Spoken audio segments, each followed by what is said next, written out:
अस्सलाम वालेकुम दोस्तों।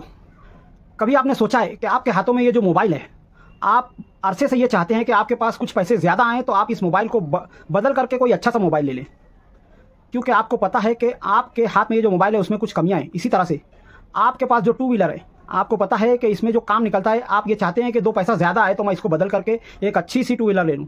आपके पास जो घर है वो आपके लिए नाकाफ़ी है। आपके घर में जो लोग बीमार रहते हैं, आप उनकी बराबर दवा गोली वगैरह करते हैं, उसके बावजूद बार बार बीमार ही होते रहते हैं। आपके घर में जो बड़े बुजुर्ग हैं, जो औरतें हैं, अच्छे से अच्छा मेडिकल ट्रीटमेंट होने के बावजूद उनकी बीमारी कभी जड़ से ख़त्म नहीं होती है। इसी तरह से आपको जो पानी मिलता है पीने का, आपको पता है कि वो पानी किसी तरह से इस लायक नहीं है कि आप उसको पी करके सेहतमंद रह सके, यानी बीमारियों की जड़ है। इसी तरह से आपकी लाइफ स्टाइल में होने वाली हर चीज़ आपके लिए इस तरह से डिज़ाइन की गई है कि आपको जो है वो चीज़ हमेशा ही कम पड़ती रहेगी। यहाँ तक कि आपकी जो सैलरी है, आपकी जो हफ्तेवारी या महीनेवारी पगार है, जो तनख्वाह है, आपको वो हमेशा ही कम पड़ती रहेगी। आप जो लाइट इस्तेमाल करते हैं, आपकी तवक्को से ज़्यादा उसका बिल आता है। खाना पीना ले करके आपकी लाइफ स्टाइल की हर वो चीज़ जिसको आप यूज़ करते हैं, कहीं ना कहीं उसको इस तरह से डिज़ाइन किया गया है कि आप हमेशा ही गरीब के गरीब ही रह जाएं। आपका इलाज की बात करो या आपके खाने पीने की बात करो, इस चीज़ को जो है शुरू से इस तरह से डिज़ाइन किया गया है कि हर तरीके से आप हमेशा ही अगली चीज़ के लिए मुंतज़िर रहो, एक अच्छे दिन के लिए मुंतज़िर रहो, जिसका झांसा दे करके आप लोगों को और ज़्यादा मेहनत करने पर और ज़्यादा मजबूर किया जा सके, और अमीर लोग और अमीर होते रहें और आप पर हुकूमत कर सकें। अब सवाल ये है कि ये तो उन लोगों की चाल हो गई। कैसे करते हैं, इस पर अगर मैं कोई डिटेल वीडियो बनाना चाहूँगा तो काफ़ी ज़्यादा टाइम हो जाएगा।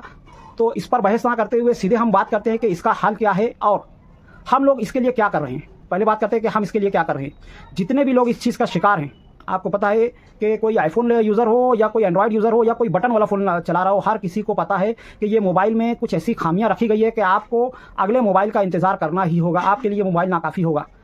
इसी तरह से ज़िंदगी की हर चीज़ है। तो अब हम लोग इस ताल्लुक़ से क्या करते हैं, अगर घर के बड़ों की बात ले लें तो वो अपना काम ख़त्म करने के बाद दोस्तों यारों में बैठ जाते हैं, होटलों वगैरह पर बैठ करके अपना वक्त गुजारते हैं, अपना वक्त बर्बाद करते हैं। और अगर घर की औरतों का ले लें, एक माँ जिसको कहा जाता है, उस माँ का काम ये होता है कि वो घर की तरबियत करे, औलाद की तरबियत करे। तो वो घर के काम काज करके मोबाइल में सीरियल वगैरह देखना शुरू कर देती है। आपका अगर 6 महीने का छोटा बच्चा भी रोता है तो उसको मोबाइल पकड़ा करके उसको चुप करा दिया जाता है। इसी तरह से नौजवानों की अगर बात लें तो नौजवान हजरात गुटखे तंबाकू वगैरह की लत में मुब्तला हैं। एक मजदूर कान में हेडफोन लगा करके अपनी मजदूरी करता है, उसको इस बात से कोई लेना देना नहीं कि उसका वक्त किस तरह से गुजर रहा है। बात का खुलासा कुछ इस तरह से कि हम लोग अपने वक्त का सही इस्तेमाल तक नहीं कर रहे हैं और हमको ये पता है कि हमारे खिलाफ जाल बुना गया है, हम इस जाल में और ज़्यादा फंसते चले जा रहे हैं। मोबाइल का रिचार्ज महंगा होता जा रहा है और नेट दिन ब दिन स्लो होता जा रहा है, और हम उसके बावजूद इसी जाल में फंसे हुए हैं। कभी एक कंपनी से दूसरी कंपनी की तरफ जाते हैं, कभी वापस लौटकर वहीं आते हैं, और उस महंगे रिचार्ज से हम कोई फ़ायदा भी नहीं उठाते हैं, सिर्फ और सिर्फ अपना वक्त बर्बाद कर रहे हैं और कुछ नहीं कर रहे हैं। 2 रुपये सस्ती चीज़ लेने के लिए हम आधा पौन घंटा लंबा सफ़र करके जाके तरकारी वगैरह लेकर आ जाते हैं, गोश्त वगैरह लेकर के आ जाते हैं, पर उस वक्त का सही इस्तेमाल किस तरह से किया जाए हमको ये तक पता नहीं है। अब बात करते हैं कि इन सब का हल क्या है। सबसे पहले तो आपको समझना चाहिए हर माँ बाप को कि आप एक गंदे माँ बाप हैं। आप अपनी औलाद की तरबियत सही तरीके से नहीं कर सकते हैं, कर पा रहे हैं। जब तक आप इस सच्चाई को कबूल नहीं करेंगे, आप अपनी और अपने औलाद की तरबियत के मुस्तकबिल को कभी संवार नहीं सकते हैं। अगर आपकी सोच काफ़ी होती तो आज आपकी औलाद कामयाब होती। क्या वजह है कि एक राजा का बेटा राजा बन जाता है, एक टीचर का बेटा टीचर बन जाता है या उससे ज़्यादा बन जाता है, कोई सेठ का बेटा सेठ तो बन जाता है, पर एक मुतवस्सित आदमी या एक गरीब आदमी का बेटा गरीब का गरीब ही रह जाता है। 100 में से 1 या 2 ही मुश्किल से कामयाब होते हैं, और उस पर सिर्फ और सिर्फ हम जा करके शाबाशी वगैरह देते हैं, पीठ वगैरह ठोकते हैं और बगैर उससे कोई सबक सीखे वापस चले आते हैं। असल चीज़ है टाइम मैनेजमेंट। हमको अपने वक्त का सही इस्तेमाल तक नहीं आता है। चाइना में 6 साल की उम्र से ही बच्चे को अलग अलग एक्टिविटीज़ सिखाई जाती है, और हम क्या करते हैं, अपने बच्चे को सिर्फ और सिर्फ अपने औकात से ज़्यादा की महंगी स्कूल में दे करके आंखें बंद कर लेते हैं। हमको लगता है कि हमारा इतना फ़र्ज़ काफ़ी है कि हम एक महंगी स्कूल में अपने बच्चे को तालीम दिला रहे हैं और उसकी तरबियत वो स्कूल करेगी। और वो स्कूल क्या करती है, वो सिर्फ और सिर्फ 2 में से 2 गया तो कितना बचा, 4 में से 4 गया तो कितना बचा, इतना ही सिखाती है। और किताबों में तारीख में बस ये बताया जाता है कि बाबर हिंदुस्तान में कब आया, अकबर का इंतकाल कब हुआ, और अंग्रेज़ों ने कितने साल हुकूमत की, गांधी जी ने कैसे यात्रा की, बस इतना ही रहता है। हमें इन सब से क्या फ़ायदा होगा, हमारे बच्चों को इन सब से क्या फ़ायदा होगा। होना तो ये चाहिए था कि स्कूली निसाब में ये बताया जाता कि अगर एक आदमी इतना कमा रहा है तो उस पर इनकम टैक्स कितना निकलता है और उसको कितना टैक्स देना पड़ेगा, और ऐसी कौन कौन सी चीज़ें हैं कि जिसमें टैक्स नहीं लिया जाता, ये सब चीज़ें स्कूल में सिखाई जाती। होना तो ये चाहिए था कि हमें स्कूल में जो प्रैक्टिकल चीज़ें होती है वो बताई जाए। 15 साल पीछे का निसाब अभी भी स्कूलों में बताया जा रहा है, जबकि आप यही चीज़ अगर चाइना में देखेंगे तो वहाँ पर एक 16 साल का बच्चा खुद का AI सॉफ्टवेयर बना करके शहर में, देश में, दुनिया में अपना नाम रोशन कर रहा है। और हमारे 16 साल के बच्चे जो है निब्बा निब्बी कर रहे हैं और मेरे जानू ने खाना खाया और इस तरह की चीज़ें कर रहे हैं। अफसोस की बात है कि माँ को भी इतना पता नहीं है कि एक 6 महीने के बच्चे की तरबियत कैसे की जाए, उसको मोबाइल से किस तरह से दूर रखा जाए, और उसके बाद जो बच्चे बड़े भी हो जा रहे हैं तो उनके सामने किस तरह की बातें की जाए, कौन सा ऐसा माहौल बनाया जाए कि जिससे बच्चे को वक्त की अहमियत का एहसास हो। हमारे यहाँ तो उल्टा होता है कि हमारे घरों में माँ बाप जो है मोबाइल लेकर एक साइड में पड़े रहते हैं और छोटा बच्चा मोबाइल लेकर के अलग अपना कार्टून देखता रहता है। हर किसी को लगता है कि काम से फुर्सत के बाद मोबाइल ही हमारी ज़िंदगी बन चुकी है, जबकि आप जितने भी बड़े लोग हैं, जो मैंने कहा ना कि राजा का बेटा राजा इसलिए बनता है कि उसको पता है कि अपना टाइम मैनेजमेंट कैसे करना है। बचपन से ही वो लोग एक अपना लक्ष्य बना लेते हैं। मिसाल के तौर पे मैं फिल्म इंडस्ट्री की जानी मानी एक्ट्रेस आलिया भट्ट की मिसाल आपके सामने देना चाहूँगा कि जिसने 6 साल की उम्र में एक्टिंग क्लास ज्वाइन कर ली थी। 8 साल की उम्र में उसने डांसिंग क्लास ज्वाइन कर ली थी।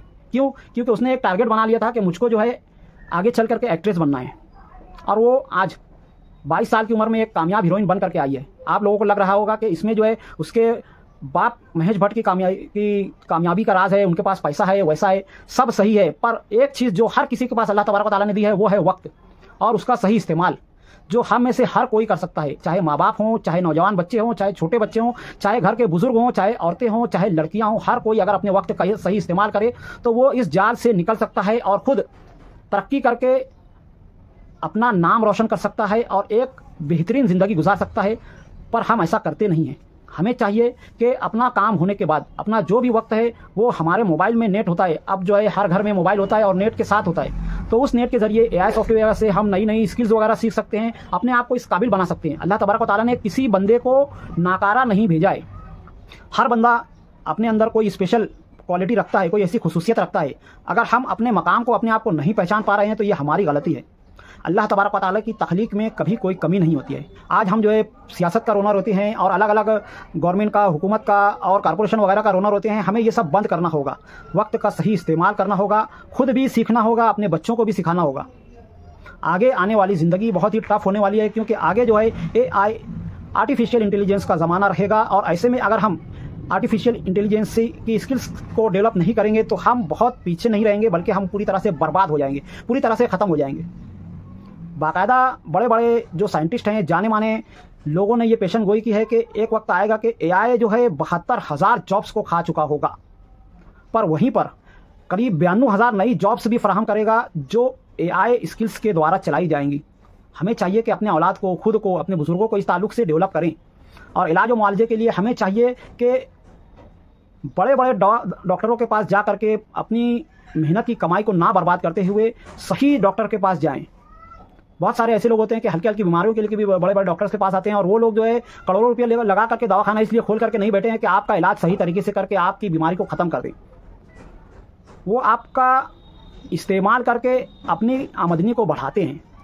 हर कोई नहीं करता है, पर बहुत सारे डॉक्टर्स यही करते हैं। हमको पहचानना होगा कि कौन सा डॉक्टर हमसे फ़ायदा उठा रहा है और कौन सही तरीके से इलाज करता है। कोशिश करें कि घरेलू इलाज से ही अपनी छोटी मोटी बीमारियों का ट्रीटमेंट कर लिया करें, और अपनी लाइफ को एक हेल्दी लाइफस्टाइल बनाएं। नशे से, गुटखा, पूड़ी, तंबाकू वगैरह से अपने आप को बचाएं, अपने बच्चों को बचाएं, आने वाली नस्लों को बचाएं। यहाँ तक कि चाय वगैरह से भी एहतियात करें। आज की वीडियो में इतना ही, बाकी चीज़ें जो है अगली बार बताएंगे। तो मिलते हैं अगली वीडियो में, तब तक के लिए खुदा हाफिज़। अस्सलाम वालेकुम वरहमतुल्लाहि वबरकातुहू।